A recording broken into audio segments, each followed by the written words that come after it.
Peristiwa penyerangan itu berlangsung di dini hari. Rudal balistik yang diluncurkan oleh koalisi Timur Tengah meluncur dan menghantam sebuah hotel mewah di kota wisata Eilat yang dikenal sebagai tempat favorit Benjamin Netanyahu.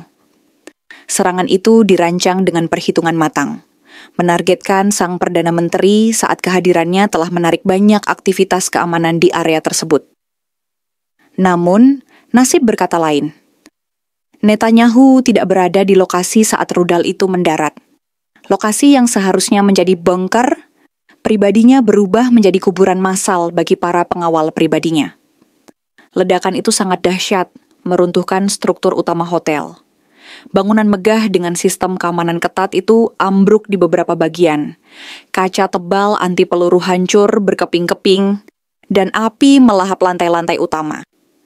Asap hitam membubung tinggi, terlihat jelas dari berbagai sudut Eilat. Sirene darurat meraung, ambulans, dan kendaraan militer Israel bergegas menuju lokasi. Tetapi semuanya sudah terlambat. Rudal itu meninggalkan kawah besar, dan puing-puing berserakan di jalanan sekitarnya. Target utama serangan itu adalah Netanyahu, tetapi ketidakberadaannya di lokasi membuat skenario berbalik. Alih-alih mengenai sosok yang diburu, rudal itu merenggut nyawa 32 pengawal elit pribadinya. Mereka adalah pasukan pilihan, dengan kemampuan operasi khusus, latihan tempur jarak dekat, dan perlengkapan tercanggih yang didanai langsung oleh anggaran keamanan negara. Ironisnya, mereka yang menjadi korban terbesar. Netanyahu lolos bukan karena sistem pertahanan yang berhasil, melainkan karena faktor kebetulan belaka, entah karena jadwalnya berubah atau naluri politiknya lebih tajam dari intelijen militernya. Eilat, yang biasanya dikenal sebagai kota pantai yang penuh wisatawan, berubah wajah seketika. Hotel mewah yang sering menjadi lokasi pertemuan politik dan tempat menginap para tamu penting itu luluh lantak, menjadi bukti bahwa tidak ada satu pun tempat di Israel yang benar-benar aman dari jangkauan aliansi Timur Tengah. Ledakan ini juga membuktikan bahwa sistem pertahanan berlapis Israel, termasuk Iron Dome yang dibanggakan, tidak mampu menahan serangan langsung ke jantung wilayah strategis. Warga sipil di sekitar lokasi panik. Beberapa turis asing sempat merekam detik-detik pasca ledakan, memperlihatkan kobaran api dan kepanikan aparat keamanan Israel. Jalan utama menuju hotel segera ditutup total, dan helikopter militer berputar-putar di atas lokasi. Israel mengklaim sedang melakukan investigasi, tetapi kenyataan di lapangan sudah sangat jelas.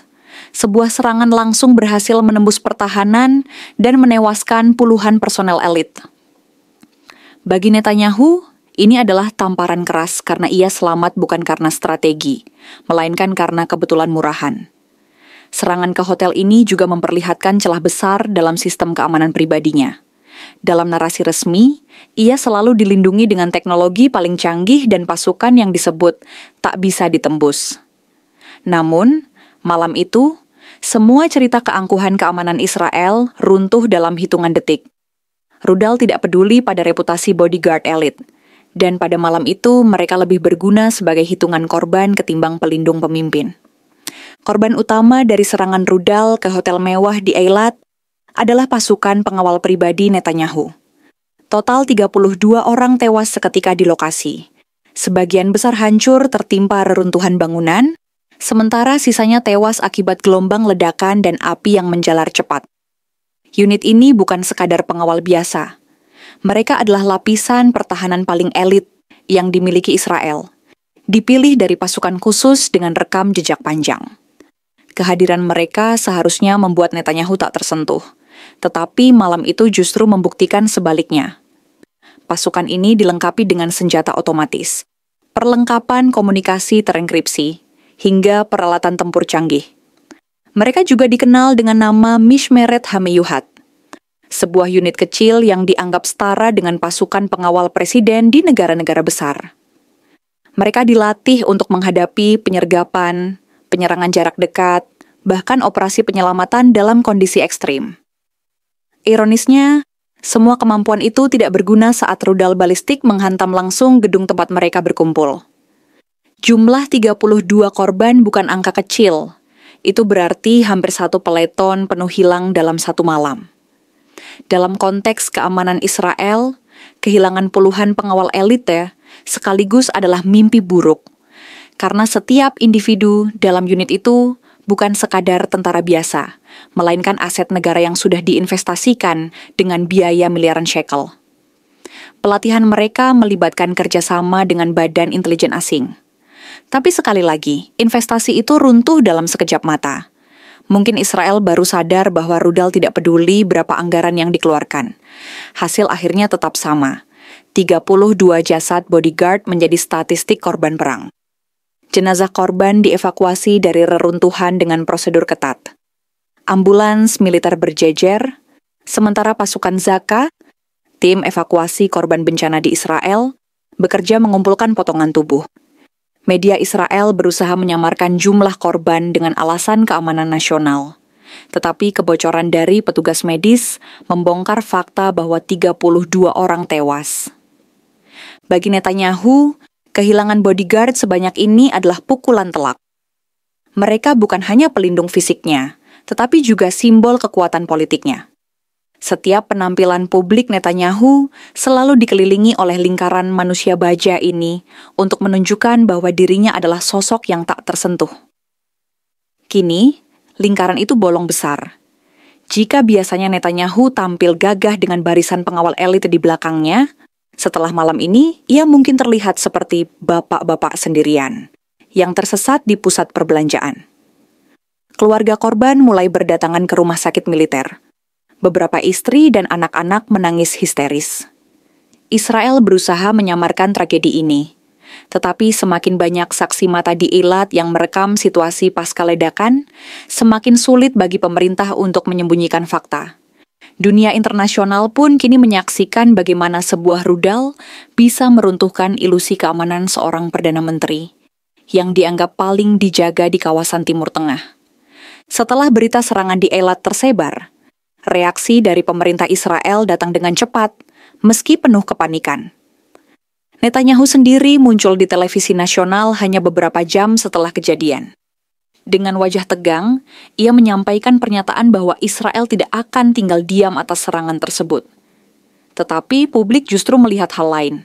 Seorang pemimpin yang lolos bukan karena sistem keamanan yang berhasil, melainkan karena kebetulan ia sedang tidak berada di hotel. Hal itu membuat banyak orang menilai Netanyahu lebih beruntung daripada pintar. Ibarat orang yang selamat dari kecelakaan pesawat hanya karena ketinggalan boarding. Di internal pemerintahan, perdebatan panas muncul. Menteri Pertahanan Israel mendesak serangan balasan segera. Sementara pihak intelijen terpaksa mengakui bahwa mereka kecolongan informasi. Bagaimana mungkin sebuah rudal bisa menembus pertahanan Eilat yang dipenuhi radar, Iron Dome, dan pangkalan militer di sekitarnya? Yang tersisa hanya Netanyahu yang mencoba menjaga wibawa, meskipun dalam hati ia mungkin sedang menghitung berapa bodyguard tersisa yang masih bisa dipakai. Media Israel langsung bergerak cepat menyoroti tragedi ini. Televisi nasional menggambarkan serangan sebagai upaya pembunuhan terhadap Perdana Menteri, meskipun faktanya Netanyahu tidak ada di hotel. Beberapa media asing malah menyindir keras dengan tajuk berita yang menyinggung keberuntungan Netanyahu. Salah satu headline internasional menulis, Netanyahu's life saved by absence.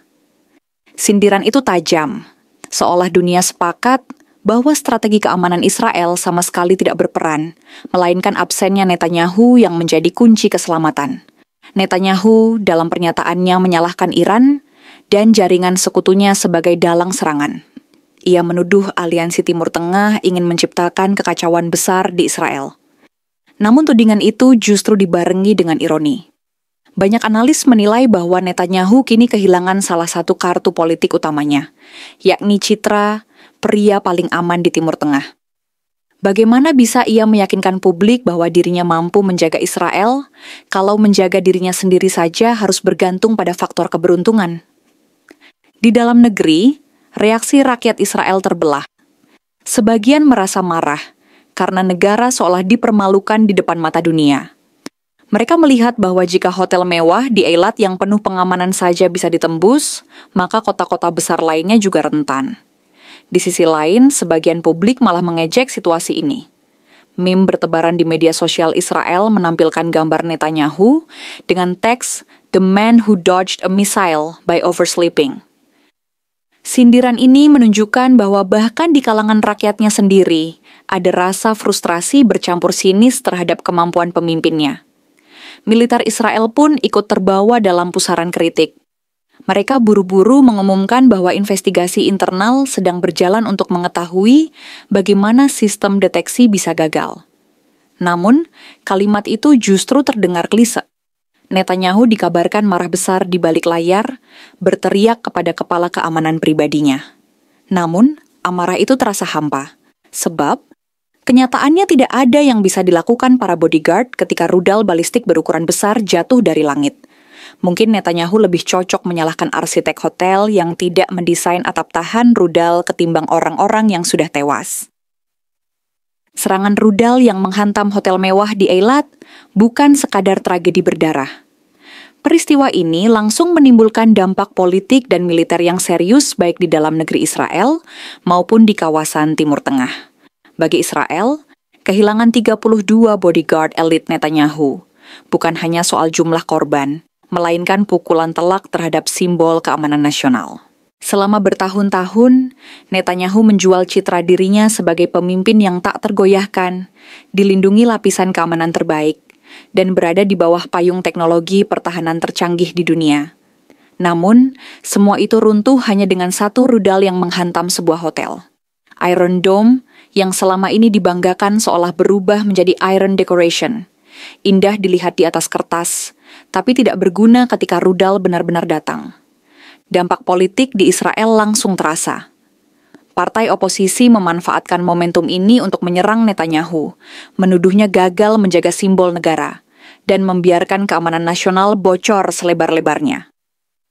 Beberapa politisi bahkan menyebut serangan ini sebagai September hitam bagi Eilat, karena meninggalkan luka mendalam di jantung politik Israel. Publik mulai mempertanyakan apakah Netanyahu masih pantas memimpin negara ketika dirinya sendiri tidak bisa dijaga dengan baik. Kritikus menyindir bahwa Netanyahu lebih cocok menjadi pemain film aksi karena satu-satunya yang konsisten dari dirinya hanyalah keberuntungan lolos dari maut, bukan kemampuan memimpin. Sementara itu, dari sisi militer, Israel dipaksa untuk segera menyusun langkah balasan. Jet-jet tempur dikerahkan, kapal perang digeser, dan pasukan cadangan dipanggil. Namun, ada dilema besar. Serangan balasan bisa memperluas konflik, sementara tidak merespons akan membuat Israel terlihat lemah. Dalam rapat kabinet darurat, Netanyahu mendesak militer melakukan operasi skala besar, tetapi beberapa jenderal mengingatkan bahwa aliansi Timur Tengah kini beroperasi bersama, bukan sendirian. Di Eilat sendiri, dampak militer terlihat jelas. Kota wisata itu kini berubah menjadi zona militer penuh. Jalan-jalan ditutup, pos pemeriksaan dipasang, dan hotel-hotel mewah lainnya dipenuhi aparat keamanan bersenjata. Wisatawan asing merasa terjebak dalam film perang nyata, dan beberapa maskapai internasional bahkan langsung membatalkan penerbangan. Aliansi Timur Tengah yang mengaku bertanggung jawab atas serangan ini justru mengirim pesan penuh percaya diri. Mereka menyatakan bahwa serangan ke Eilat adalah bukti bahwa tidak ada sudut Israel yang aman. Serangan tersebut dianggap sebagai peringatan keras kepada Netanyahu dan sekutunya bahwa perang tidak bisa lagi dibatasi hanya di Gaza atau Lebanon. Pesan mereka sederhana, jika Netanyahu bisa bersantai di hotel mewah, maka rudal pun bisa check-in kapan saja tanpa reservasi. Reaksi dunia internasional ikut memanaskan situasi. Amerika Serikat dan beberapa negara Eropa langsung mengutuk serangan itu, menyebutnya sebagai tindakan teroris. Namun di balik layar, analis mulai khawatir karena serangan ini menunjukkan bahwa pertahanan Israel tidak sekuat yang selama ini mereka bayangkan. Rusia, Iran, dan Yaman justru menanggapi dengan senyuman sinis, menyebut keberhasilan ini sebagai bukti nyata lemahnya dominasi Israel di kawasan. Bagi Netanyahu, dampak politik paling nyata adalah menurunnya kepercayaan publik.